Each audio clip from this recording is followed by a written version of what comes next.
आज हम शुरू कर रहे हैं अनिल मोहन द्वारा लिखा गया उपन्यास वो कौन था का part 6। Please like share subscribe my channel. Devraj Chauhan के गुस्से का उस पर जरा भी असर नहीं हुआ। उसने अपनी कलाई देवराज चौहान की पकड़ से छुड़ा ली थी और फौरन ही हाथ घुमा दिया, जो कि देवराज चौहान के कंधे पर लगा। देवराज चौहान के होठों से कराह निकली। वो समझ गया कि इस तरह मुकाबला नहीं किया जा सकता। देवराज चौहान ने कार से बाहर निकलने के लिए दरवाज़ा खोला। उसने हाथ बढ़ाकर देवराज चौहान की गर्दन पकड़ ली।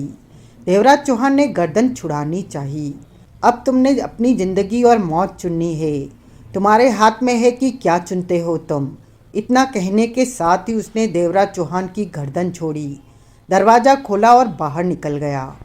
चंद पल देवराज चौहान अपनी गर्दन पर हाथ फेरता रहा, फिर बाहर निकलकर अंधेरे में नजरें घुमाई। वो आदमी कहीं भी नहीं दिखा। देवराज चौहान वापस कार में बैठा और सिगरेट सुलगा ली। चेहरे पर गंभीरता दिख रही थी। कोई उस पर नज़र रख रहा था और वो शंकर पावड़े ही हो सकता था। उसे धमकी दी जा रही थी कि वो जगमोहन की तलाश छोड़ दे।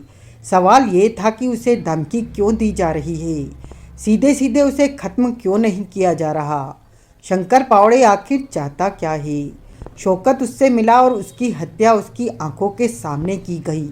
इन हालातों को देखते हुए देवराज चौहान सोच सकता था कि जगमोहन सुरक्षित नहीं रहा होगा, परंतु जगमोहन के साथ जो भी हुआ जानना जरूरी था। उसका इरादा जगमोहन की तलाश से हटने का जरा भी नहीं था, परंतु उसे सावधान रहने की जरूरत थी। उसे स्पष्ट तौर पर धमकी दी गई थी कि जिंदगी और मौत में से कोई रास्ता आप चुन ले, यानी कि काम से पीछे हटे तो जिंदगी, अगर इसी प्रकार अपने कदम बढ़ाता रहा तो मौत। किसी तरह शंकर पावड़े को पकड़ना होगा, तभी बात बनेगी।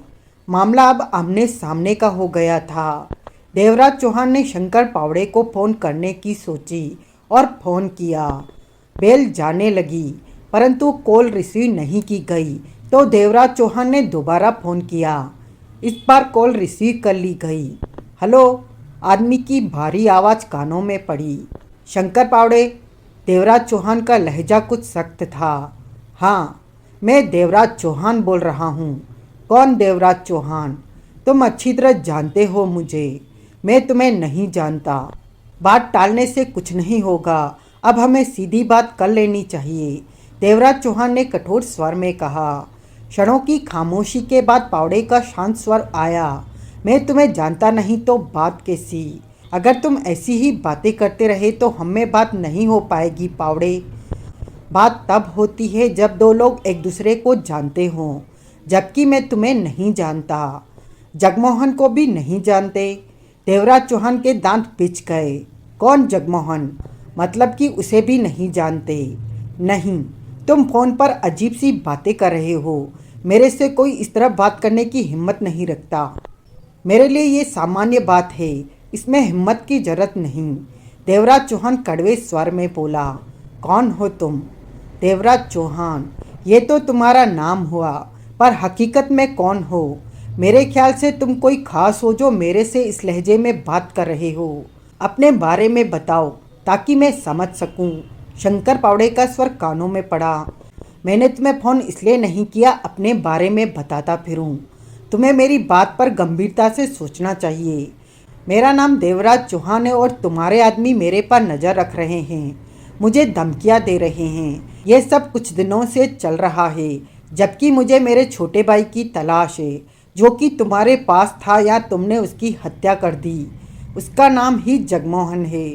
हाँ, सुनो, शंकर पावड़े का गंभीर स्वर कानों में पड़ा। मैं देवराज चौहान को नहीं जानता, जगमोहन को नहीं जानता। मैंने किसी की हत्या नहीं कराई। तुम्हें भारी तौर पर गलतफहमी हुई है मेरे बारे में। तुम नीरा को जानते हो ना? कौन नीरा? नीरा खोटे। देवराज चौहान ने होठ पींचकर कहा। मैं किसी नीरा खोटे को नहीं। झूठ मत बोलो, ये तुम्हारी गर्लफ्रेंड रह चुकी है। 2 साल पहले इसने तुम्हारा साथ छोड़ा। 2 साल पहले? हाँ, तुम दोनों शादी करने वाले थे, परंतु तुम्हारे धंधे पर नीरा को एतराज़ था, इसलिए। तुम्हारा दिमाग तो खराब नहीं? क्या मतलब? मुझे गर्लफ्रेंड बनाना जरा भी पसंद नहीं है। मैं किसी नीरा खोटे को नहीं जानता। ऐसा करके तुम क्या सच्चे बन जाओगे? मैं सच कह रहा हूँ।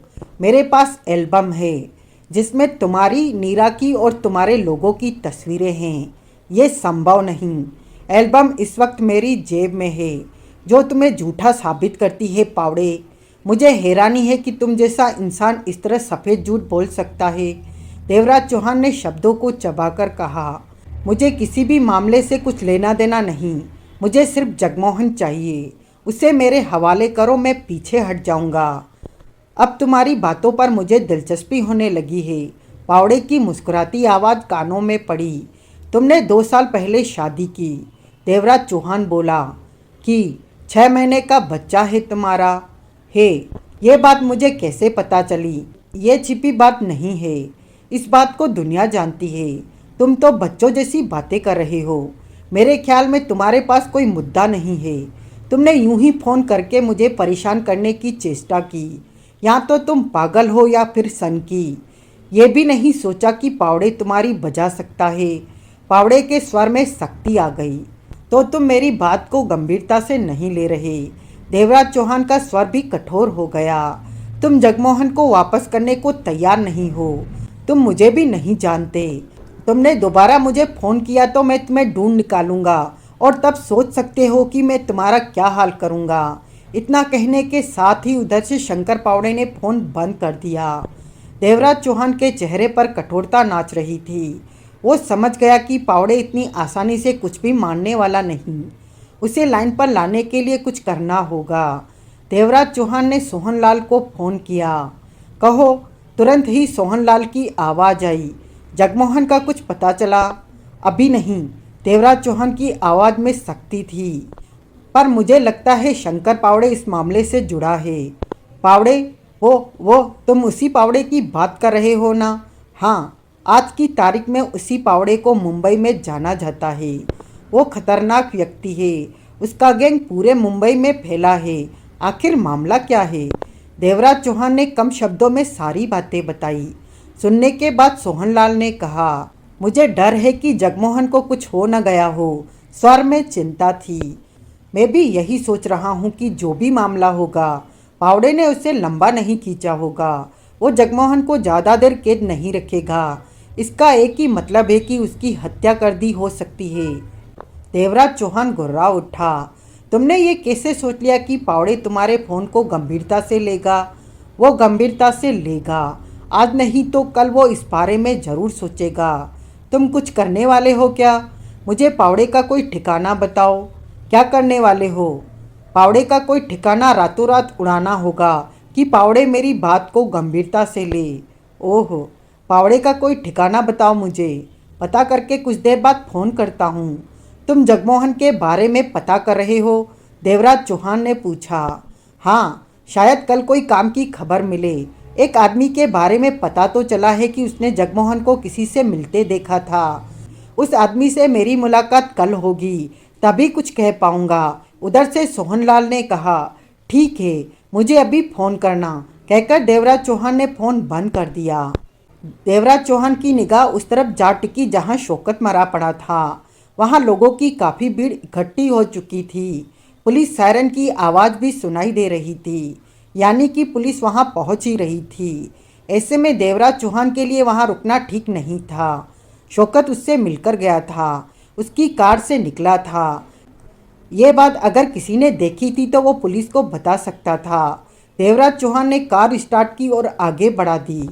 15 मिनट बाद मुख्य सड़क के किनारे कार रोकी। चेहरा सोचों से भरा हुआ था। जगमोहन की चिंता हो रही थी कि आखिर वो जिंदा भी है या नहीं।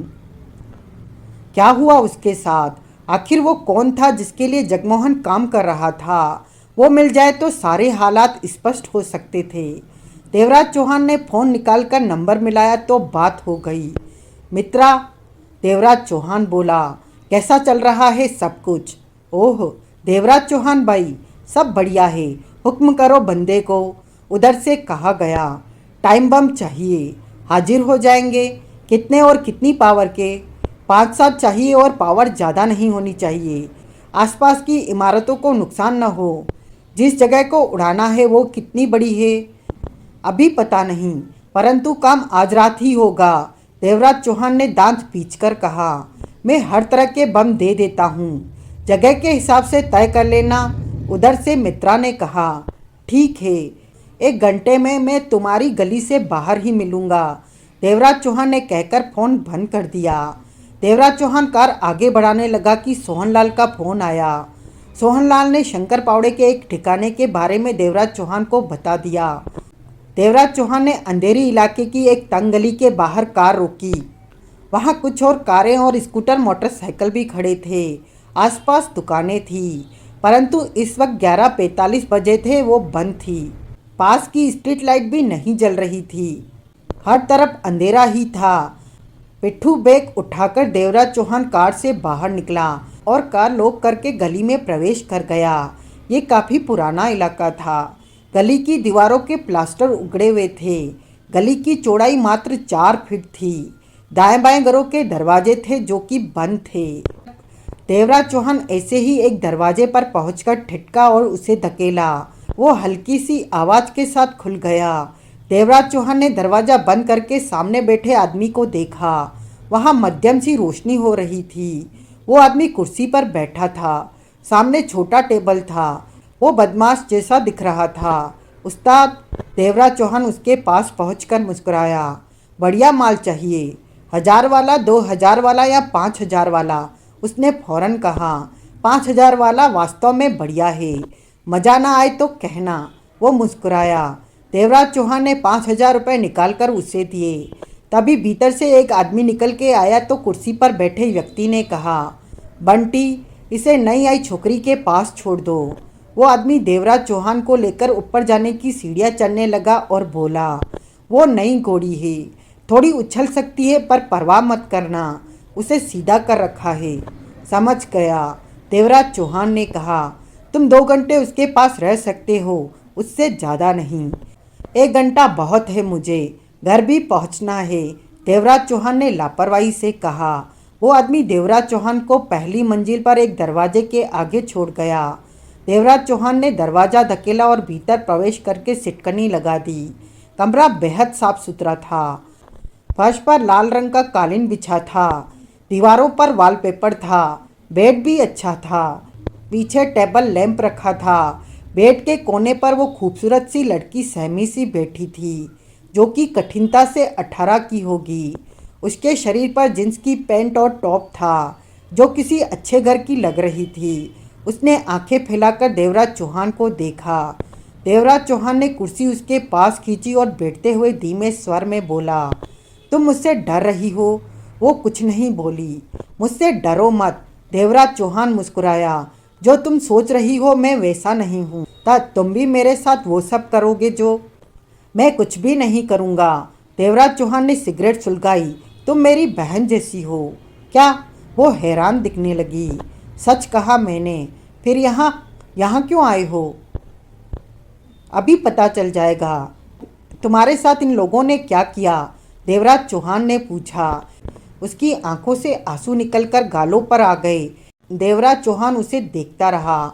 मैं कॉलेज में पढ़ती हूँ और मुंबई में ही रहती हूँ। मुझे कॉलेज में नशा करने की आदत पड़ गई। मेरे ग्रुप में 3 लड़कियाँ थीं। हम तीनों ही नशा करने लगी। एक आदमी हमें रोज़ नशा दे जाता था। फिर एक दिन वो नशा देने नहीं आया। हम तीनों नशे के बिना तड़पती रही। अगले दिन वो कॉलेज में आकर हमसे मिला और हमें एक जगह का पता देकर कहा, नशा चाहिए तो इस पते पर पहुंच जाओ। हम तीनों उसी वक्त उस पते पर पहुँचे। नशे की तलाश हम तीनों को पागल कर रही थी। जिस जगह पर हम पहुँचे वहाँ कई लड़के लड़कियाँ थे। देखते ही हम समझ गए कि वहाँ क्या होता है। हमें वहाँ डेविड नाम के आदमी से मिलना था। उससे मिले। नशा मांगा तो उसने कहा नशा तभी मिलेगा जब हम किसी मर्द के साथ सोना पसंद करें। हम तीनों के लिए उसका ये जवाब परेशान कर देने वाला था। उधर नशे के बिना हमारी हालत खराब हो रही थी। वो चुप हो गई, गहरी गहरी सांसें लेने लगी। तुम्हारा नाम क्या है? रीगा जसवंत, उसने कहा। फिर क्या हुआ? फिर उसने कठिनता से कहा, कोई और रास्ता न पाकर मेरी दोनों सहेलियां उसकी बात मान गई। मैं नहीं मानी और टैक्सी से वापस घर आ गई। लेकिन नशा न मिलने की वजह से मेरी हालत बिगड़ने लगी। शाम होते होते मैं टैक्सी लेकर वापस डेविड के पास पहुंची और उसकी बात मान ली।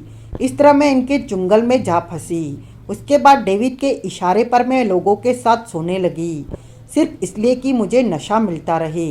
वो सुबह उठी। इसके पीछे कौन है? देवराज चौहान ने पूछा। मैं समझी नहीं। मेरा मतलब डेविड किसके इशारों पर काम करता है? डेविड ने ही एक बार बताया था कि ये सारे धंधे शंकर पावड़े के हैं। देवराज चौहान का चेहरा सख्त उठा। तुम ठीक कहती हो, वो शंकर पावड़े ही है। तुम कौन हो? मेरा नाम देवराज चौहान है और मैं पावड़े की इस जगह को बम से उड़ाने आया हूँ। बम से? वो घबरा उठी। चिंता मत करो, यहाँ के लोगों को बचने का पूरा मौका मिलेगा। बाद में इन लोगों को मेरा नाम जरूर बता देना ताकि पावड़े को पता चल सके कि ये काम मैंने किया है। देवराज चौहान ने हाथ में थमे पिट्ठू बैग को खोला। इस कमरे में बम लगा रहा हूँ, बाहर भी। ये तुम क्या कह रहे हो? इस तरह तो मैं मर जाऊंगी। रींगा घबराकर कह उठी। मैं तुम्हें बता दूंगा कि कितनी देर बाद तुम्हें अपने कमरे से बाहर निकलना है। तुम्हें अपनी घड़ी दे जाऊंगा। ठीक वक्त पर तुमने शोर मचाते हुए बाहर निकलना है कि यहाँ मौजूद लड़कियों को भी बाहर निकलने का मौका मिल सके। मैं तुम्हें सब समझा दूंगा। कहने के साथ देवराज चौहान बैग में से बम बाहर निकालने लगा। मुझे बहुत डर लग रहा है, रींगा कह उठी। इससे तो अच्छा है कि तुम मेरे साथ वो कर लो जो। चुप रहो, यहाँ गड़बड़ हो गई तो मुझे नशा कौन देगा? बेहतर होगा कि नशे की आदत को छोड़ने की सोचो। नशा पाने के उपाय मत सोचो। डॉक्टरों से अपना इलाज कराओ। अगर तुम नशे से मुक्ति चाहती हो तो इस पूरी ज़िंदगी से तुम्हें छुटकारा मिल जाएगा। ऐसा हो सकता है? ज़रूर हो सकता है। कल ही अपने माँ बाप के साथ अच्छे डॉक्टर के पास जाओ, तुम ठीक हो जाओगी।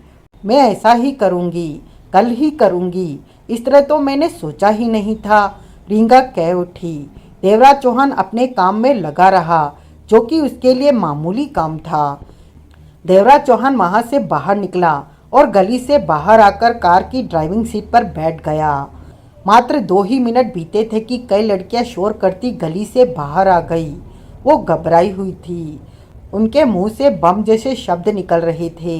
अंधेरे में देवराज चौहान को उनके चेहरे नजर नहीं आ रहे थे, परंतु जानता था कि रींगा भी उनमें मौजूद थे। रींगा को समझा आया था कि उसके निकल जाने के 2 मिनट बाद वहां शोर डालकर सबको बता दे कि जो आदमी आया था वो बम लगा गया है। रींगा ने ऐसा ही किया होगा, तभी तो सब लड़कियां वहां मौजूद थी। तभी गली से 2 व्यक्ति वहां आ पहुंचे। वो आदमी यहाँ बम लगा गया है, मैंने बम देखे हैं। 3-4 दिखे मुझे। एक आदमी की आवाज़ आई। उसने अपना नाम देवराज चौहान बताया। ये आवाज़ रींगा की थी। देवराज चौहान ने सोचा रींगा ठीक काम कर रही है। लड़कियों को यहाँ से ले जाने का इंतजाम। ये दूसरे आदमी की आवाज़ थी। उसी वक्त एक मध्यम धमाका हुआ। छोटा धमाका था, फिर एक एक करके 5 धमाके हुए। देवराज चौहान ने कार स्टार्ट की और आगे बढ़ा दी। ये छोटा सा काम था जो कि उसने पूरा कर दिया था, लेकिन वो जानता था कि उसका असर मामूली नहीं होगा। शंकर पावड़े अब उसके बारे में सोचेगा। अगले दिन देवराज चौहान की नींद 10 बजे खुली तो हाथ मुंह धोने के बाद किचन में जाकर कॉफ़ी बनाने लगा। चेहरे पर गंभीरता थी और जगमोहन की कमी खल रही थी। कॉफ़ी का प्याला थामे वो बेडरूम में गया और फ़ोन उठाकर ड्राइंग हॉल में आ गया। बंगले में खामोशी छाई हुई थी। जगमोहन होता तो इस खामोशी का एहसास नहीं होता। चिंता तो ये थी कि पता नहीं जगमोहन जिंदा भी है या नहीं। कॉफ़ी का गुट भरने के बाद देवराज चौहान ने शंकर पावड़े का नंबर मिलाया। लंबी बेल जाने के बाद कॉल रिसीव की गई और पावड़े की आवाज़ कानों में पड़ी। हेलो, मेरी आवाज़ पहचान ली? देवराज चौहान का स्वर शांत था। देवराज चौहान, अब तो तू मुझे पहचानने लगा है, देवराज चौहान ने कड़वे स्वर में कहा। अंधेरी में वो जगह तूने बमों से उड़ाई, हर रात तेरा एक ठिकाना इसी तरह उड़ेगा। तू है कौन? मेरा नाम तू जान चुका है। और सुन, मैं धंधे में लफड़ा नहीं चाहता, तेरे से मिलना है, हमें बात करनी चाहिए। ये बात तूने कल क्यों नहीं कही? आज कह दी। कब, किधर मिलना है? तेरे से मिलकर मैं मुसीबत मोल लूँ, यही चाहता है ना तू? देवराज चौहान बोला, कैसी मुसीबत? तू मेरे को घेर कर पकड़ेगा? और ऐसा नहीं होगा। मैं लफड़ा नहीं चाहता, बात करना चाहता हूँ। मिलने का ढंग मेरी मर्जी से होगा। चलेगा? अगर तूने चालाकी की तो? नहीं होगी, कुछ नहीं होगा। तू जैसे कहेगा मैं वैसे ही मिलूँगा। पावड़े की आवाज़ कानों में पड़ी। अभी तो ऐसा कुछ हुआ भी नहीं कि तू सीधा हो गया पावड़े। धंधे में लफड़ा नहीं मांगता। पुलिस से पहले ही बहुत पंगा है। ऐसे में मेरे ठिकानों पर हंगामा होगा तो धंधे उखड़ जाएंगे। फिर तेरा मेरा लफड़ा ही क्या है? बोल, तू किधर मिलता है? अकेला आएगा? देवराज चौहान बोला, अकेला आऊँगा। चालाकी मत कर बावड़े, तू अकेला आ ही नहीं सकता। देवराज चौहान सख्ती से बोला, तेरे को विश्वास नहीं? नहीं तो फ़ोन पर बात कर ले, जो पूछना है पूछ ले। फ़ोन पर बात करने का वक्त कल निकल गया, आज मिलने का वक्त है। अगर तू नहीं मिलता या चालाकी करता है तो ये वक्त आज भी निकल जाएगा और कल से तेरी बर्बादी शुरू हो जाएगी। तू कैसा आदमी है? पावड़े को धमकी देता है। कमाल है। ठीक है पावड़े, हम आज मिलते हैं। मैं भी देखूंगा कि तू क्या चालाकी करता है। देवराज चौहान ने कहा। कुछ चुप्पी के बाद पावड़े की आवाज़ आई, किधर मिलता है?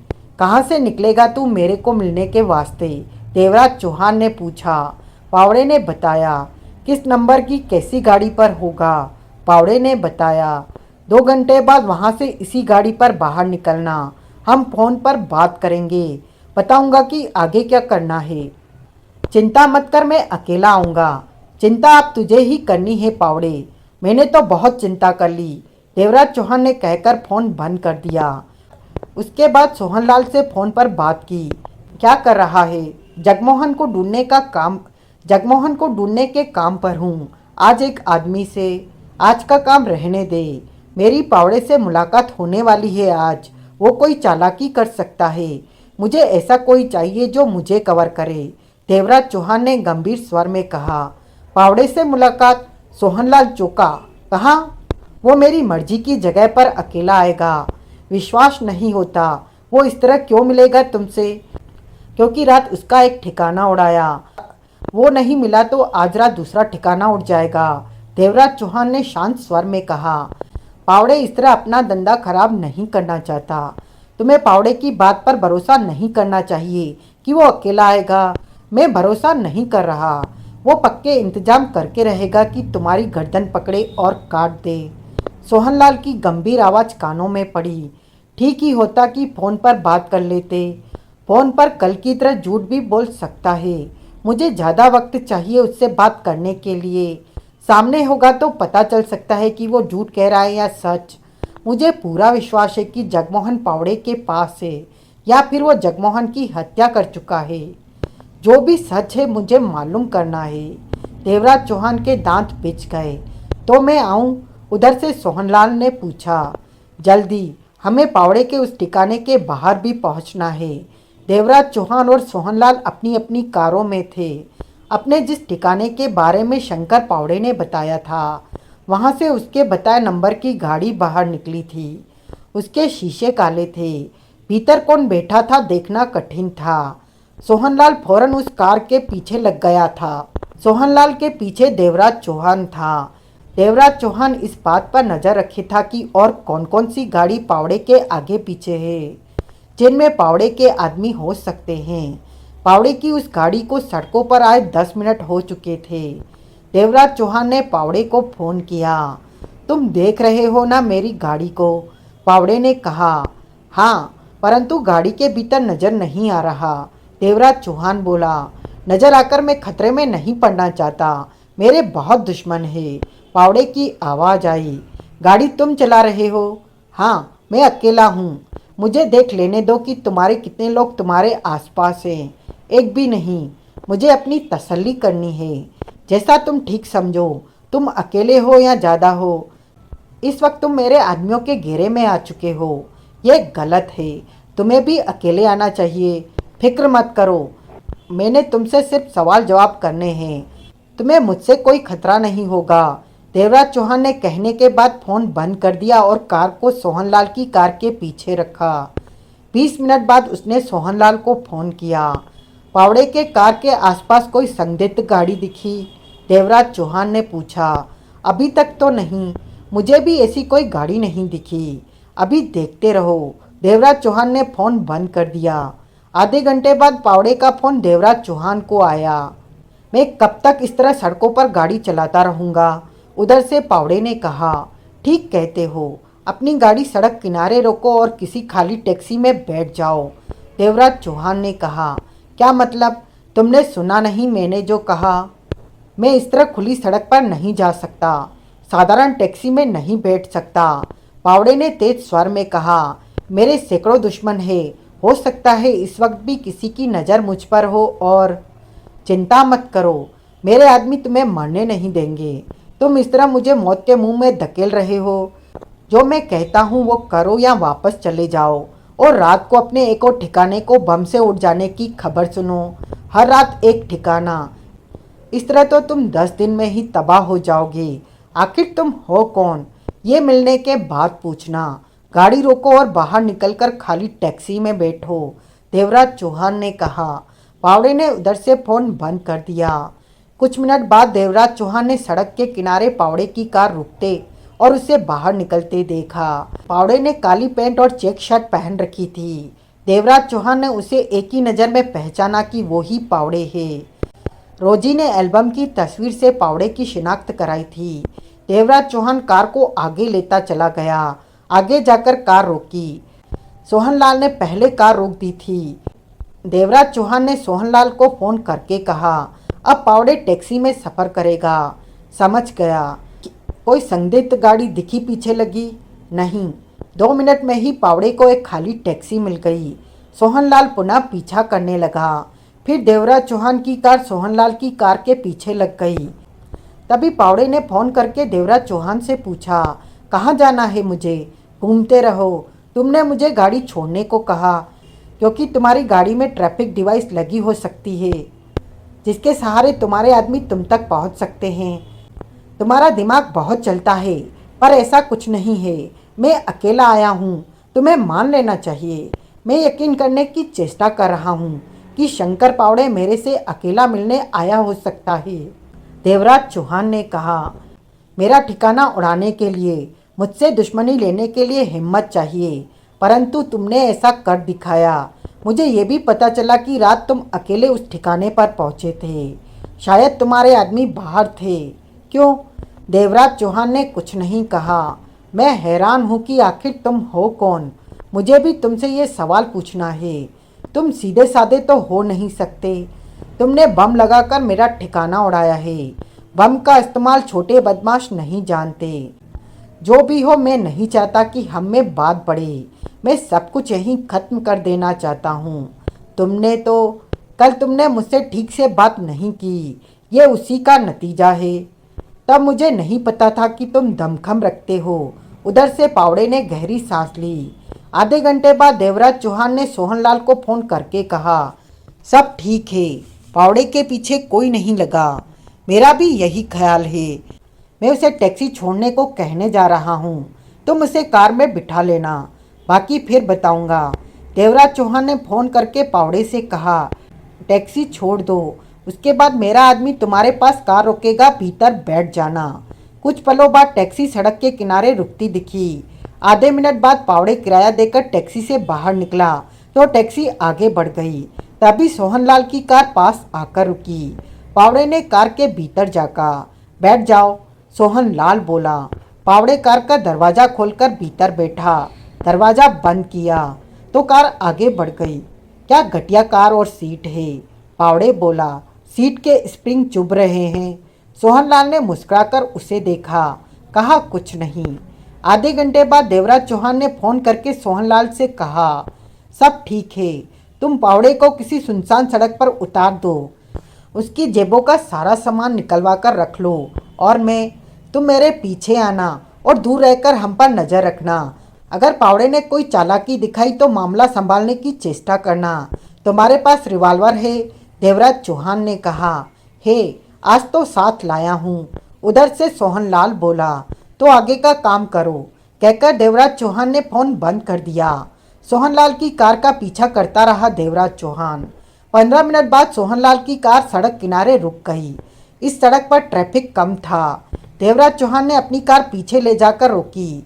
तभी शंकर पावड़े सोहनलाल की कार से निकला और पीछे खड़ी देवराज चौहान की कार तक पहुंचा। देवराज चौहान ने हाथ बढ़ाकर कार का दरवाजा खोल दिया।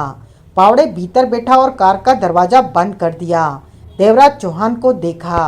देवराज चौहान ने कार आगे बढ़ा दी। सोहनलाल की कार उसके पीछे आने लगी।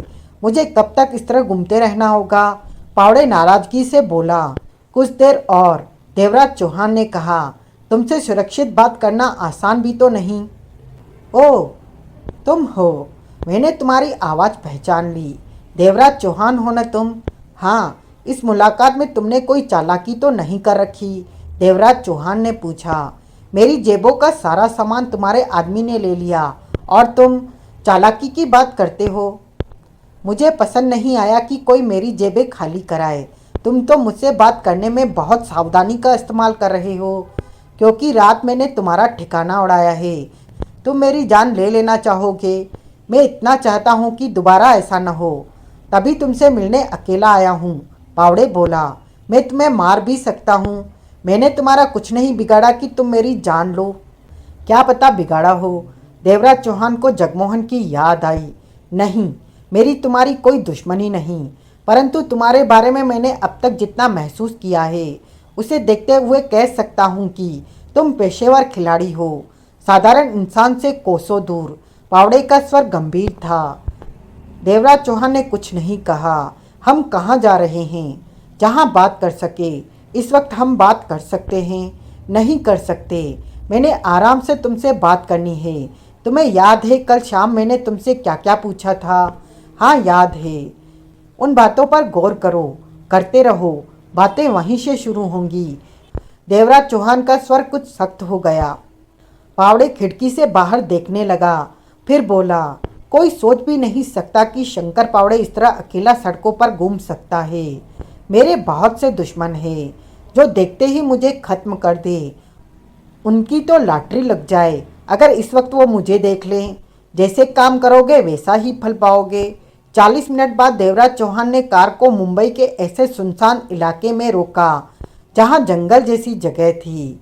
इस तरह लोगों का आना जाना कम ही था। सड़क पर से वाहन अवश्य निकलते रहते थे। देवराज चौहान ने कार सड़क से उतारकर पेड़ों के बीच खड़ी कर दी और दरवाज़ा खोलते बोला। बाहर निकलो। देवराज चौहान और पावड़े बाहर निकले। मैं तुम्हारी तलाशी लूँगा, देवराज चौहान ने कहा। मेरे पास जो था वो निकालकर तुम्हारे आदमी को दे दिया है, पावड़े बोला। तलाशी लेना जरूरी है। पावड़े ने कुछ नहीं कहा। तलाशी देते वक्त कोई चालाकी मत करना। मेरे आदमी आसपास ही हैं, फिर भी कोशिश करना चाहो तो कर लो। कहने के साथ ही देवराज चौहान शंकर पावड़े की तलाशी लेने लगा। 2 मिनट बाद शंकर पावड़े की जुराब और पिंडली में फंसी छोटी पिस्टल मिली, जिसे कि देवराज चौहान ने दूर फेंक दिया। पावड़े मुस्कुराकर बोला, इतना तो चलता ही है, लेकिन अब हम जो बातें करने वाले हैं उसमें झूठ या गलत बोलने की गुंजाइश नहीं होगी। जहां मुझे पता चला कि तुम्हारे जवाब सही नहीं हैं, तो मैं तुम्हें मार दूंगा, देवराज चौहान ने सख्त स्वर में कहा। पावड़े ने देवराज चौहान की आंखों में झांककर कहा, पहले मैं तुम्हारे बारे में जानना चाहता हूँ कि आखिर तुम हो कौन, जो हिम्मत के साथ मेरे सिर पर सवार होने की चेष्टा कर रहे हो। पावड़े से कोई इस तरह पेश आए ये हैरानी की बात है। तुम अपने को शेर समझते हो, देवराज चौहान बोला। आज की तारीख में तो अंडरवर्ल्ड में मेरा नाम है। तुम जैसे शेरों की पूंछ मैंने बहुत काटी है, देवराज चौहान ने शांत स्वर में कहा। 3 सालों से तुम अंडरवर्ल्ड में उभरे हो, तो मुझे जमाना हो गया अंडरवर्ल्ड की गलियों में। आखिर हो कौन तुम? देवराज चौहान। ये तो तुमने कल भी बताया, डकैती मास्टर देवराज चौहान। शंकर पावड़े की आंखें सिकुड़ी। वो कुछ सतर्क सा दिखा। तुम ही डकैती मास्टर देवराज चौहान हो? उसके होठों से निकला। हाँ। ओह, मेरा ख्याल ठीक निकला। तुम पुराने खिलाड़ी हो, समझ गया। पावड़े होले होले सिर हिलाने लगा। अब हमारी बात शुरू होगी पावड़े। मैंने ऐसा कुछ नहीं किया कि मेरे तुम्हारे रास्ते एक हो जाएं। रास्ते एक होने के लिए कुछ करने की जरूरत नहीं होगी, जैसे कि अब हुआ। मैं तुमसे सीधे सीधे पूछने जा रहा हूँ, मेरी बातों का जवाब बिना रुके देना, सोचकर मत देना। नीरा को जानते हो? नीरा खोटे? देवराज चौहान ने पूछा। हाँ, शंकर पावड़े ने गंभीर स्वर में कहा। कैसे जानते हो? 3 साल पहले नीरा से एक बार में मुलाकात हुई थी। फिर तुम दोनों के बीच क्या हुआ? हम दोनों एक दूसरे को पसंद करने लगे। साल भर मिलते रहे। हमारा शादी करने का प्रोग्राम था। शादी की? नहीं, हो नहीं सकी। वजह? वो मेरे धंधों के बारे में जान गई और उसे मेरे धंधे पसंद नहीं थे। वो चाहती थी कि मैं बुरे काम छोड़ दूं, परंतु मेरी मजबूरी थी कि मैं चाहकर भी इन कामों को नहीं छोड़ सकता था। पावड़े ने कहा। पैसे की वजह से? नहीं, तो क्या वजह रही? थी वजह। मुझे बताओ कि ऐसी क्या वजह थी कि तुम चाहकर भी अपने धंधों को नहीं छोड़ सकते? नहीं बता सकता।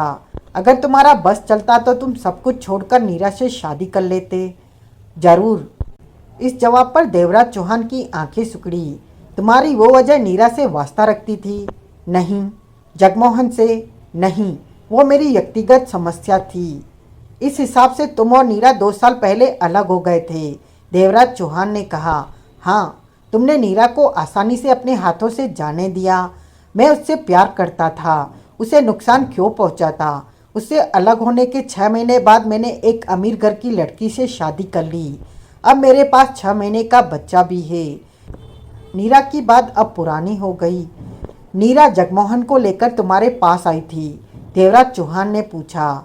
शंकर पावड़े कुछ चुप हुआ। मुझे जवाब चाहिए पावड़े। देवराज चौहान का स्वर कठोर हो गया। नीरा का फोन आया था। वो जगमोहन को मेरे से मिलवाना चाहती थी। जगमोहन को मुझसे कुछ काम था। तो तुम मिले? नहीं, मैं व्यस्त था। तब मेरी ड्रग्स आ रहे थे। मेरा सारा ध्यान उस पर था। मैंने नीरा को बता दिया कि अभी मैं व्यस्त हूँ, तो उसने जगमोहन से मेरी बात फ़ोन पर करा दी। उसने बता दिया था कि वो और जगमोहन शादी करने जा रहे हैं। सुनकर मुझे दुख हुआ कि नीरा से मेरी शादी नहीं हो गई थी, पर वो बात मैंने मन में ही रखी। तुमने जगमोहन से बात की? जगमोहन का कहना था कि मेरे आदमियों ने जुहू इलाके से एक 14 साल की लड़की को उठा लिया है। उसे वो लड़की सही सलामत वापस चाहिए। नीरा ने भी मुझे कहा कि मैं उसके खातिर ये काम कर दूं। मैंने नीरा को तसल्ली दी कि वो लड़की आज़ाद हो जाएगी। नीरा ने कहा कि वो मुझे अगले दिन फ़ोन करेगी। जगमोहन ने बताया कि वो किसके कहने पर लड़की ढूंढ रहा है। ऐसी कोई बात नहीं हुई।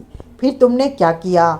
मेरे आदमियों ने जुहू से कोई लड़की नहीं उठाई थी। अगले दिन नीरा का फ़ोन आया तो मैंने कह दिया। वो मान गई? नहीं मानी। उसने कहा कि मैं झूठ बोल रहा हूँ, लड़की लौटाना नहीं चाहता। मैंने उसे विश्वास दिलाने की चेष्टा की कि मैं सच कह रहा हूँ, परंतु उसने फ़ोन बंद कर दिया। फिर क्या? कुछ भी नहीं। उसके बाद नीरा का फ़ोन नहीं आया। जगमोहन तुमसे मिला? नहीं, वो क्यों मिलेगा मेरे से। तभी देवराज चौहान का गुस्सा पावड़े के गाल पर जा लगा। पावड़े पीछे कार से टकराया और सुलगती नज़रों से देवराज चौहान को घूरा। तुमने मुझे मारा? पावड़े को कहकर वो देवराज चौहान पर झपटा। देवराज चौहान ने फुर्ती से रिवॉल्वर निकाली और पावड़े के पेट से लगा ली। पावड़े ठिठक गया। वो सुलग रहा था। वक्त से पहले मरना चाहते हो? देवराज चौहान गुर्राया। पावड़े होठ बीचे देवराज चौहान को देखता रहा। पीछे कार के पास खड़े हो जाओ। पावड़े ने ऐसा ही किया, परंतु उसके चेहरे पर गुस्सा था। मैंने तुम्हें गुस्सा इसलिए मारा कि तुम झूठ बोले। देवराज चौहान ने कहा। तुम्हारे एक आदमी बाजीराव के भाई मधुराव के पास से जगमोहन का फ़ोन मिला। मधुराव का कहना है कि फ़ोन उसे उसके भाई से मिला। ये नहीं हो सकता, शंकर पावड़े ने कहा। यह हुआ है, ये मेरी जानकारी में नहीं है। उसने इनकार में सिर हिलाया। बाजीराव है तो तुम्हारा ही आदमी होगा। मैं अपने सब आदमियों के नाम नहीं जानता। मेरे लिए सैकड़ों लोग काम करते हैं। जगमोहन का फ़ोन बाजीराव के पास कैसे आ गया? पता करूँगा। बाजीराव मर चुका है कार एक्सीडेंट में, देवराज चौहान ने बताया। फिर भी पता चल जाएगा कि वो जगमोहन के मामले में दखल कर रहा था कि नहीं। बाजीराव ज़्यादातर गुलशन नाम के आदमी के साथ रहता था। गुलशन भी तुम्हारा आदमी है? जरूर होगा, पर मेरी जानकारी में आए बिना, मेरे हुक्म के बिना कोई जगमोहन पर हाथ क्यों डालेगा? यही बात तो मैं कहना चाहता हूँ कि तुम्हारे इशारे पर गलत मत कहो। अपना मोबाइल दो। क्यों? मुझे पता करने दो कि मेरे आदमी इस मामले में दखल दे रहे थे या नहीं। देवराज चौहान ने पावड़े को अपना फ़ोन दिया। नंबर मिलाता पावड़े बोला, जगमोहन तुम्हारा क्या लगता है? 22 से बढ़कर, देवराज चौहान ने होठ भींचकर कहा। नंबर लगा तो पावड़े फ़ोन पर गुलाम नाम के आदमी से बात करने लगा। उसे सब कुछ बताया और पता करने को कहा। उसके बाद पावड़े ने फ़ोन देवराज चौहान को वापस दे दिया। देवराज चौहान के एक हाथ में रिवॉल्वर थी, दूसरे हाथ से सिगरेट सुलगाकर कस लिया। मुझे भी दो, पावड़े बोला। देवराज चौहान ने उसे सिगरेट दी और खुद नहीं सुलगाकर कहा, नीरा की हत्या क्यों की? शंकर पावड़े की आंखें फैल गई। क्या कहा? क्या कहा तुमने? नीरा की हत्या? वो मर गई? कुछ चीखा हो। अगर तुम ड्रामा कर रहे हो तो जुदा बात है, नहीं कर रहे तो मुझे हैरानी है कि तुम इस खबर से अभी तक अनजान हो। देवराज चौहान ने चुपते स्वर में कहा, तुम्हें सब पता है, तुमने ही मरवाया नीरा को। बकवास मत करो। पावड़े का शरीर गुस्से से कांप उठा। मैं ये बात तुम्हारे मुंह से सुन रहा हूँ। देवराज चौहान पावड़े को देखता रहा। सच में नीरा बन गई? उसकी हत्या हो चुकी है। तुम ना जानने का ड्रामा क्यों कर रहे हो पावड़े? मैं तो तुम्हें बताने जा रहा हूँ कि इसके ठीक बाद जगमोहन गुस्से से भरा तुम्हारे पास पहुँचा और उसके बाद उसे किसी ने नहीं देखा। मैं तुम्हारी जान ले लूँगा अगर तुमने गलत बात मुझे कही। पावड़े गुस्से से चीख उठा। देवराज चौहान ने उसे हाथ में दबी रिवॉल्वर दिखाई। पावड़े ने रिवॉल्वर को देखा और गुर्रा कर रह गया। कब मरी मीरा? पावड़े ने असंयत स्वर में पूछा। ये कहो कि कब उसकी हत्या हुई?